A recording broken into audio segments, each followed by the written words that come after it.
I got home later than planned that Friday. Flight delays out of St. Louis had me circling over Atlanta for the better part of an hour, and by the time I stepped inside our house, it was nearly 9:30. The lights in the hallway were dimmed, casting that warm, amber glow Lauren liked. She'd always said it made the place feel more like a home and less like a showroom. That was her style, refined, thoughtful, always curated. I dropped my duffel by the door and took a breath. Something felt off the moment I crossed the threshold. I couldn't quite place it at first, maybe the way the air sat heavier than usual or how quiet it was. Not the relaxed kind of quiet like when we'd sit in the den reading on rainy Sundays. No, this was a cautious silence. It felt like I had just walked into a conversation that had ended too abruptly. I headed into the kitchen and stopped in my tracks. A single wine glass sat near the sink, still half full with deep red liquid. Merlot from the looks of it. Lauren never left wine out. She was meticulous about cleanup, always rinsing her glass immediately after she drank. I stared at it for a beat longer than I probably should have, waiting for my brain to stop trying to rationalize it. Then I saw it just beneath the windowsill, something shiny. I walked over, crouched slightly, and picked it up. A cufflink. Silver, polished, with a black onyx stone in the center. I turned it over in my hand, checking for initials or a brand. Nothing. But I knew one thing immediately: it wasn't mine. I only owned 2 pairs, both gold. One from my father. One from Lauren for our anniversary. I hadn't worn either in weeks. I stood there for a while, turning the cufflink slowly in my hand until I heard the water shut off in the bathroom down the hall. Moments later, Lauren appeared, wrapped in her cream-colored robe, her face slick with a seaweed mask. She looked surprised, not shocked, just a touch too surprised, like she'd practiced it in her head. "Oh," she said. "You're home early." "Flight delay cleared up," I said, watching her carefully. Her eyes flicked to the cufflink in my hand, and for just a second, not more, something shifted in her expression. A micro-freeze. Then she smiled and walked into the kitchen like everything was fine. "That belongs to Daniel," she said, opening the fridge casually. "You know, the assistant from the development office across the street. He stopped by earlier to drop off some closing docs for the Mitchell project. Guess he lost it when he leaned against the windowsill." She poured herself a second glass of wine. "I noticed she didn't offer me one."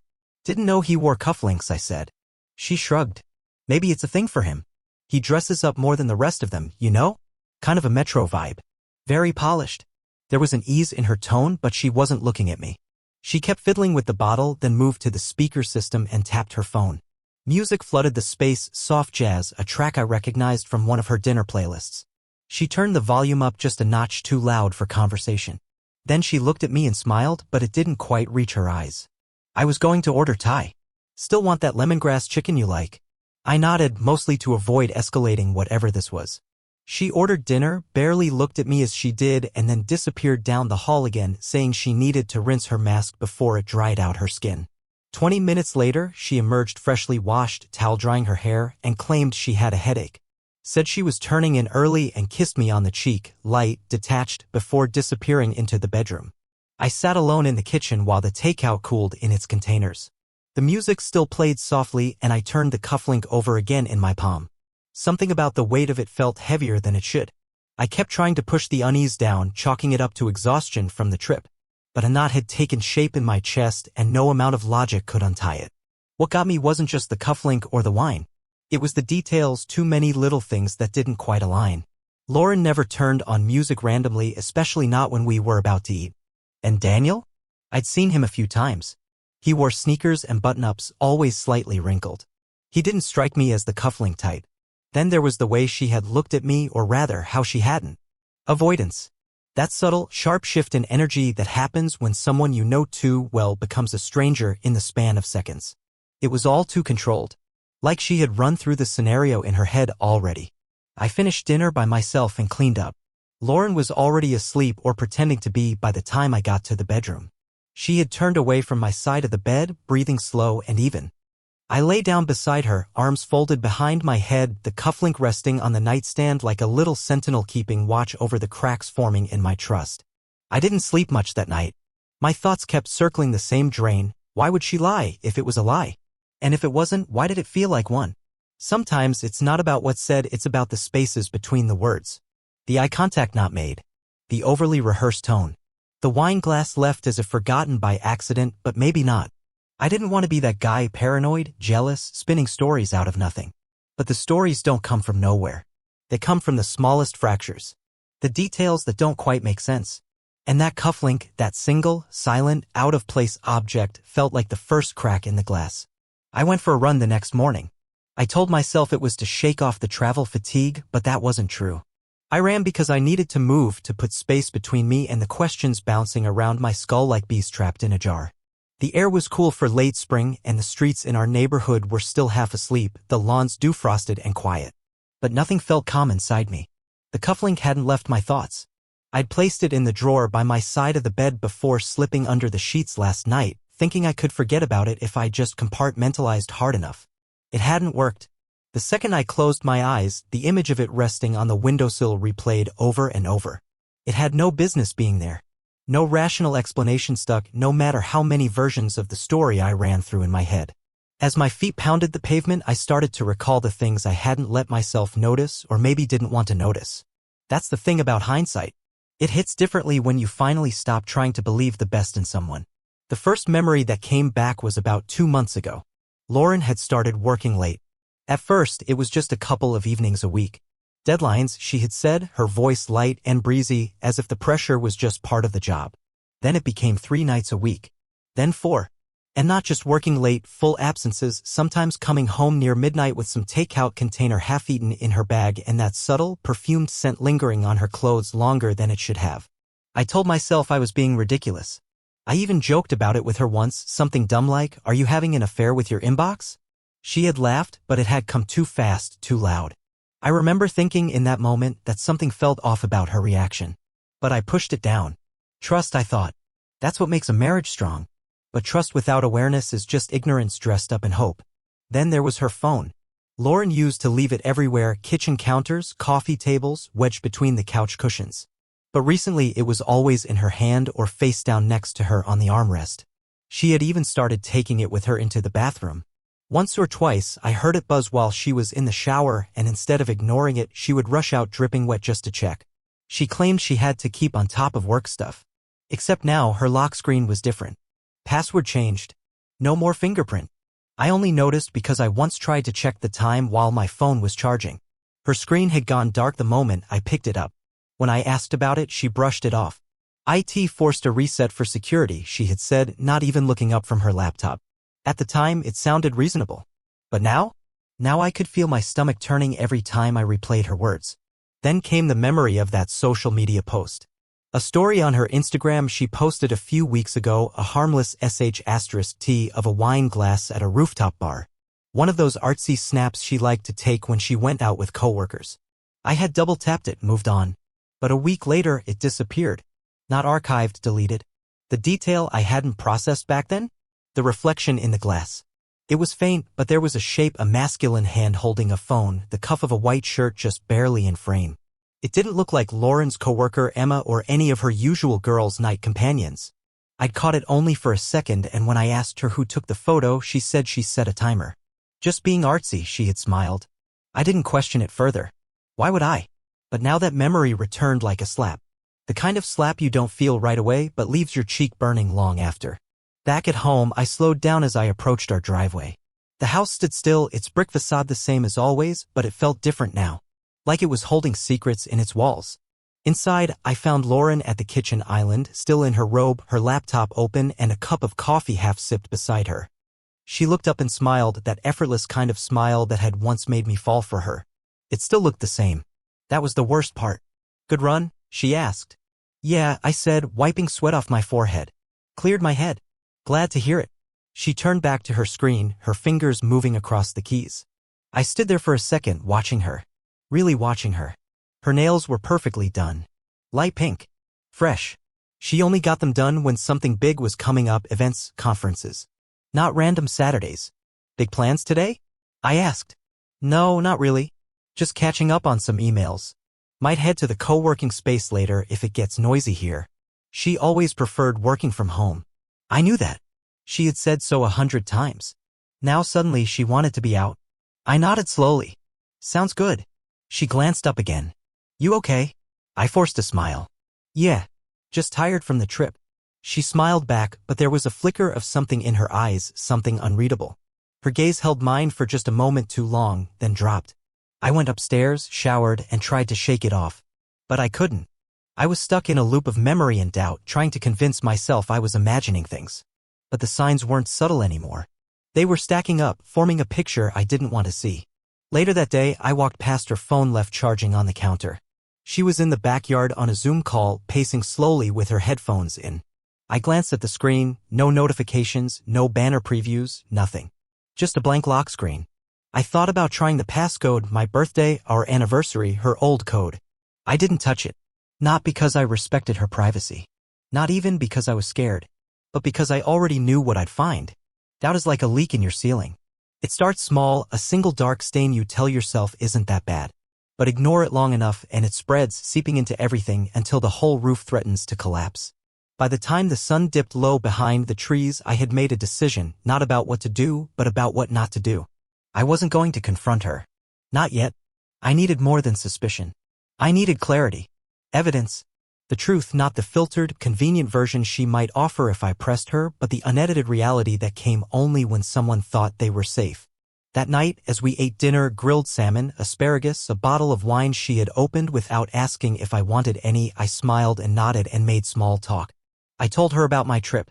She told me about work. The rhythm was the same as always, but the undertone had changed. She had no idea I was watching her differently now. And she had no idea that I had already started seeing the cracks. 1 week later, we drove down to Savannah together. Lauren's company was hosting a private dinner event at one of the upscale hotels downtown. She said it was a networking opportunity, black tie optional, with limited seating and an exclusive guest list.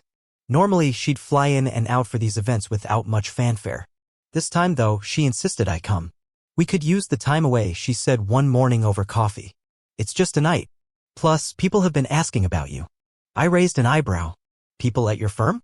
She gave a small shrug, sipping her tea. Just the usual. You know, curious colleagues, nothing serious. Her voice was smooth, unbothered. But something about her inviting me now, of all times, made me pause. Still, I agreed. I wanted to be there. Not just for appearances, but because I couldn't shake the feeling that whatever truth I was circling around was getting closer. The hotel was beautiful. Polished marble floors, chandeliers that looked like they were stolen from some European opera house, and bellmen in crisp uniforms. We checked into our room, a corner suite Lauren had pre-booked just in case they were overbooked, she'd claimed. Inside, she moved like she belonged there. As if this wasn't her first time in this suite. The event was scheduled for 6:30 p.m. in a ballroom on the lower level. Lauren had her gown zipped and makeup applied before I'd even finished tying my tie. She looked stunning, of course. She always did. But there was a difference now, a kind of practiced perfection that made her feel distant, untouchable. You clean up well, she said as we stood in front of the elevator mirror. So do you, I replied, trying to read her face. Her smile was polished. Professional. Not personal. The dinner began just as expected, soft jazz playing from a corner quartet, white tablecloths, and a dozen conversations overlapping in every direction. I mingled, shook hands, even laughed at small talk I didn't care about. But my eyes never left her for long. Lauren flitted between tables like a butterfly, a quick laugh here, a hand on a shoulder there. Her wine glass stayed full. Her phone stayed in her clutch. About 45 minutes in, I excused myself to take a client call. She nodded without hesitation and kissed my cheek. Her lipstick didn't smudge. It never did. I stepped into the hallway and made my way to the hotel's mezzanine, where I could watch the ballroom through its glass balcony. I needed a moment alone, a moment to breathe and decide if I was imagining all this. Then I saw her. She wasn't at our table anymore. I scanned the room, but she was gone. My eyes flicked to the back, the side exit doors near the service hallway. One of them was still swinging slightly on its hinges. I followed it. The hallway was quieter, dimmer. I passed a couple of staffers carrying trays and nodded politely. At the end of the corridor, I saw a polished wood door marked VIP Lounge, private access only. It was cracked open. I didn't think. I pushed it gently, just enough to see inside. And there she was, Lauren, my wife, sitting across from a man in a tailored navy suit. Their heads were close together, almost touching. Her hand, manicured and relaxed, rested lightly on his. She wasn't smiling in the way she smiled at guests. No, this was something else. This was softer, familiar. like watching a scene from a movie I wasn't supposed to see. I couldn't move, because I recognized the man. Seth Harper. Of course it was Seth. We had gone to college together. He had been at our wedding. A photographer, turned entrepreneur. Ran some flashy studio in Midtown now. Lauren had mentioned him once. Seth's consulting on our brand refresh, she had said offhandedly a few months ago. Just temporary. I remembered feeling a weird tug in my chest when she said it, but I'd let it go. He was just a colleague, she said. I watched for another few seconds, frozen. Seth leaned in, said something low. She laughed. Not loudly, not nervously. Warmly. And mately. And she touched her hair the way she always did when she was flirting, or nervous, or both. She hadn't noticed me. I turned and walked back down the hallway, heartbeat hammering in my ears. I wasn't angry. I was hollow. And for the first time since this whole thing began, there was no ambiguity left. No plausible deniability. No space for excuses. This was what betrayal looked like in real time. Not loud or messy, but quiet, private, polished. I returned to the ballroom and sat at our table, feeling every tick of the second hand on my watch. 10 minutes later, Lauren returned, smiling, composed. Sorry, she said, brushing a hand against my shoulder. Got caught up with one of the sponsors. I nodded. All good. She didn't notice the way I looked at her, because she wasn't looking for it. The rest of the evening moved quickly after that. I shook more hands. She gave a toast. Someone took a photo of us together. I smiled for the camera, held her waist, let her lean into me like everything was normal. But in my mind, something had changed forever. And for the first time since finding that cufflink, I wasn't searching for answers anymore. I had found them. I didn't confront her. Not that night. Not the next morning. I played my part. The attentive husband, the amused plus one, the man too absorbed in work and wine to notice his wife slipping out of the ballroom with another man. That's how it had to be. If I had said anything then, I knew exactly how it would go. She'd deny. She'd pivot. She'd cry, maybe. Or worse, she'd minimize it. Tell me I was overreacting, reading too much into something innocent. She'd throw out phrases like, emotional affair, or just a connection, and say she was sorry but confused. I didn't want her confusion. I wanted the truth. So I said nothing, and I started watching everything. The drive back from Savannah was quiet, but not uncomfortable. She put on music. I drove. She talked about how successful the event was, how the VP from Boston finally noticed her work, how she might be up for something big next quarter.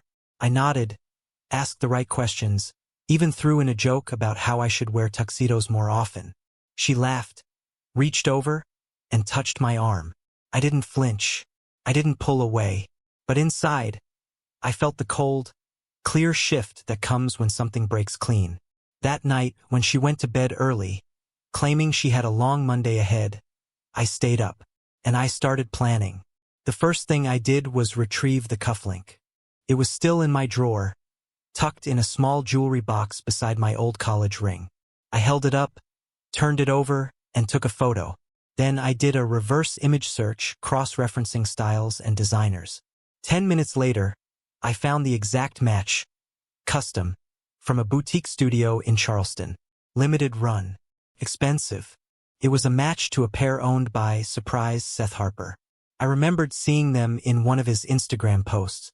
Not that he posted much publicly anymore, his account had gone mostly dark in the past few months, transitioning from artsy black and white portraits to vague, inspirational posts about creativity and authentic storytelling.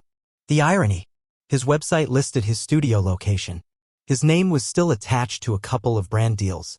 I took note. Everything went into a folder on my desktop titled Research. It was bland enough to avoid suspicion. Over the next 2 weeks, I played the game.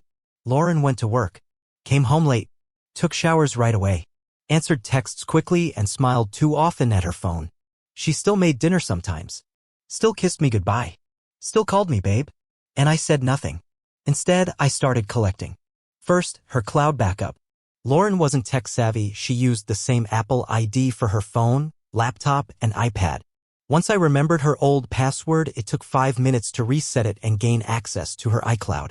From there, I recovered deleted photos, exported message threads, and downloaded every calendar entry she'd marked private. She hadn't even bothered to turn off syncing. Then came the emails. She kept 2 accounts, one personal, one business. Both were accessible through her MacBook. I logged in one night while she was asleep, claiming jet lag and a late project. I opened her inbox. Hundreds of emails, mostly mundane. But then, nestled in a thread labeled SH Project Notes, I found what I needed. The project wasn't work. It was them. Flotation at first. Quick comments about missing our talks and the way you see me. Then it got personal. Dates planned. Hotel confirmations. A shared album filled with blurry photos from bars, rooftops, quiet corners of rooms with curtains drawn. One picture stopped me cold. It was Lauren, taken from behind in our kitchen, wearing the sweater I'd bought her last Christmas, leaning over the counter, smiling. The caption from Seth, "God, I love this view." I didn't cry. I just kept scrolling. There were voice memos too. I didn't listen to most of them. I didn't need to. Just seeing the timestamps, some sent while I was sitting across from her at dinner, was enough. I copied everything. Screensh *TS, exports, logs. I built a dossier not for lawyers, not for court. For me. For one moment.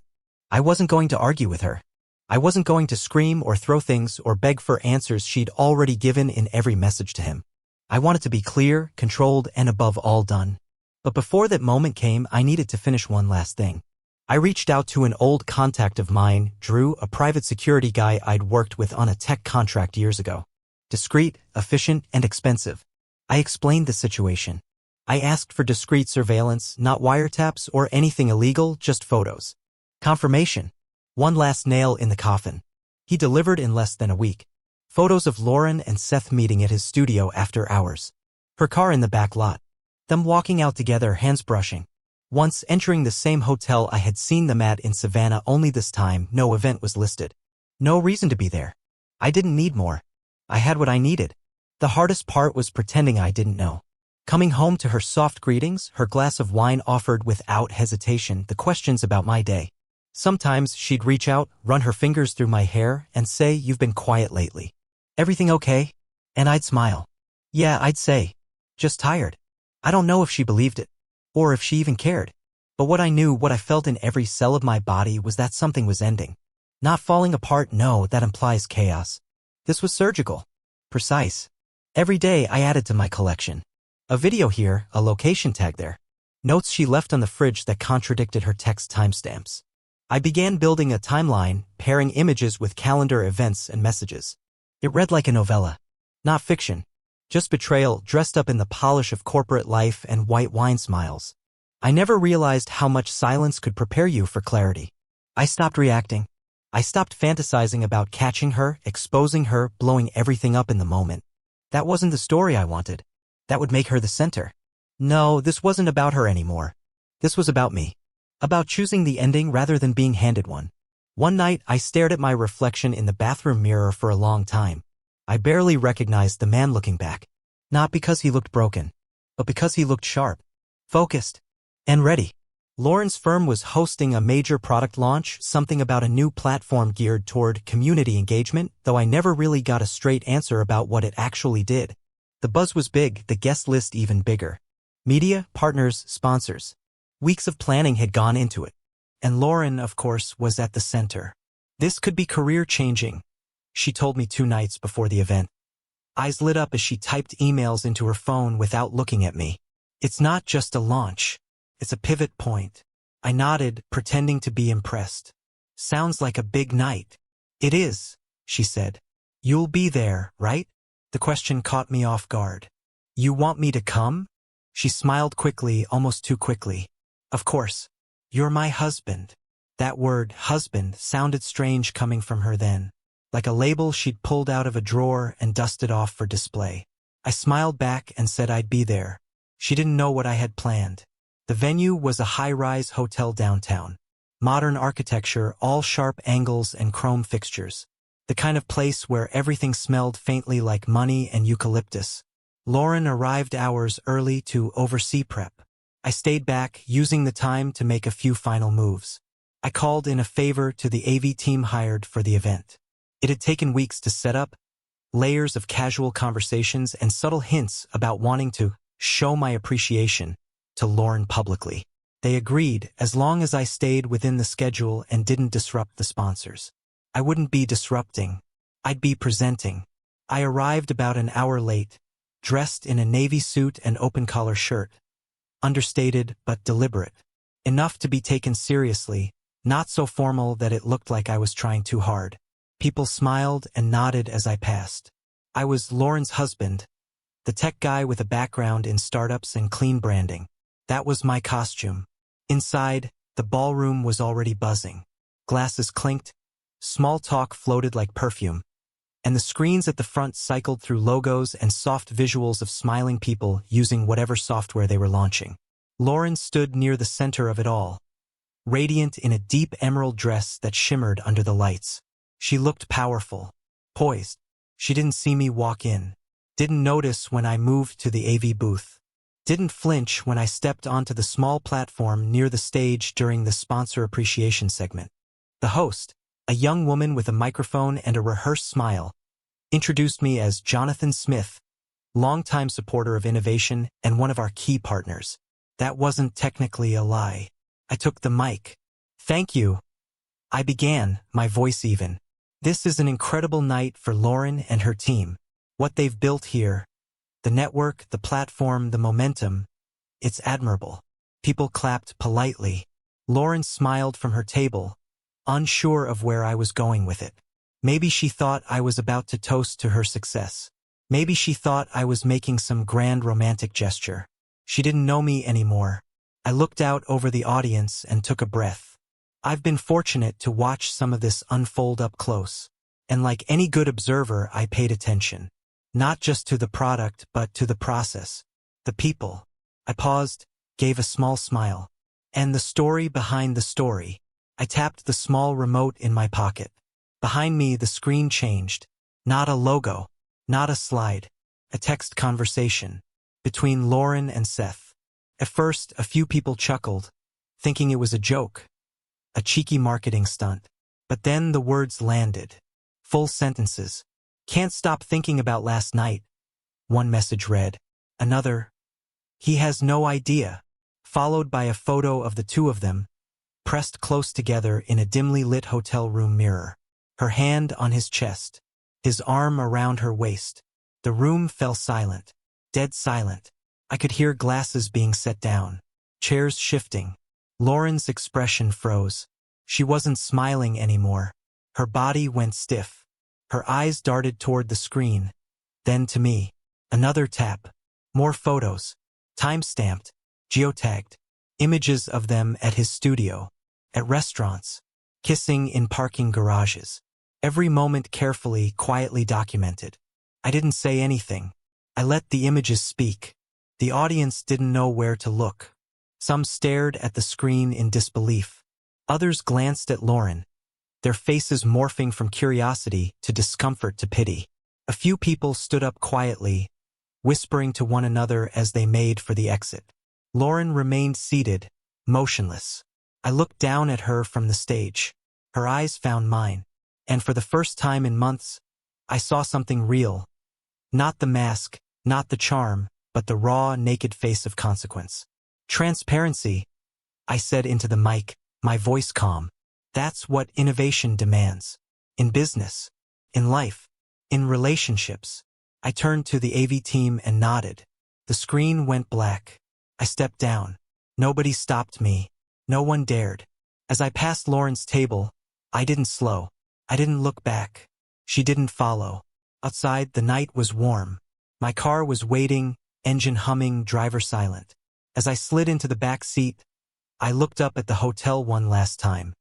The lights on the ballroom floor flickered as people began to exit. I wondered how long it would take for the news to travel. How many sponsors would back out? How many colleagues would fall silent? How many bridges would burn? That was her fire to manage now, not mine. I leaned back in the seat as the car pulled away. My phone buzzed. A message from an unknown number. You're going to regret this. You humiliated her. I stared at it, then deleted it. I had no regrets. She'd been performing a role. I just made sure the audience finally saw the script. I was already gone before sunrise. My bags had been packed for days. I left my wedding ring on the bathroom sink along with a handwritten note that simply said, "You already know why." Then I walked out of our apartment for the last time. By mid-morning, I was airborne. Destination, Seattle. A new role at a mid-sized startup awaited me there, not just a job, but an entire reset. I'd arranged everything behind the scenes, sublet the apartment, sold the car, closed the accounts. My digital life went dark. No more Instagram posts, no more scene receipts. It wasn't revenge. It was erasure. Lauren, meanwhile, faced the aftershock. The footage I shared at the launch event spread quickly. Her professional circle collapsed in slow, brutal motion. Sponsors began pulling out. Investors canceled meetings. Her company, built on public image and pitch decks, began bleeding credibility. No one sent press releases. No one explained. The silence was explanation enough. Seth vanished. Deleted socials, shut down his studio for renovations. I heard through a mutual that he booked a flight to LA the next day, leaving Lauren behind to face what they built in secret. She moved into a rental apartment, 1-bedroom, furnished, sterile. Gone were the velvet couches and curated bookshelf walls. She kept a low profile. Friends distanced themselves. No statements, no drama. Just cold, clean distance. And in that quiet, she began to understand something she never had to before. It wasn't about the lifestyle. It wasn't even about the scandal. It was about losing the one person who never needed her to be anything other than herself. The one person who had believed in her long before her world looked glossy and successful. And now that person was unreachable. 1 month later, a thick envelope arrived at her new address. No return label. No note. Inside was a collection of documents. Legal transfers.